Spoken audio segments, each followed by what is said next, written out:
सध्याची त्यांनी काही प्रकारचे व्हिजन तयार केलेलं आहे.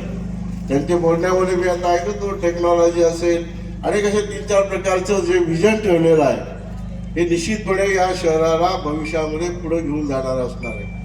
भविष्यात मध्ये हे आपल्या कुटुंबापर्यंत येणार आहे, आपल्या दारापर्यंत येणार आहे. त्याचं कारण असं की गावाचा विकास हा आपल्या दारापर्यंत असतो, आपल्या गल्लीपर्यंत असतो. त्यामुळे याचे तुम्हाला भविष्याचे चांगले साक्षीदार व्हायचं असेल तर या निवडणुकामध्ये राजकारण बघू नका. राजकारणा पलीकडच्या या निवडणुका आहेत. हा या पक्षाचा, तो या पक्षाचा, तो त्या विचाराचा. आपल्याला सर्वांना माहिती आहेत, सर्व चेहरे माहिती आहेत, माणसं माहिती आहेत, त्यांची वागणूक माहिती आहे. त्यांना तुम्ही सतत पाहत आलेला आहात.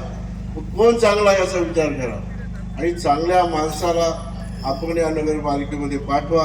आणि चांगली माणसं मला वाटतं या पॅनलमध्ये आहे, सिंहाच्या रूपाने तुमच्या चिन्ह घेऊन उभी आहे, हे आपल्याला लक्षात येईल.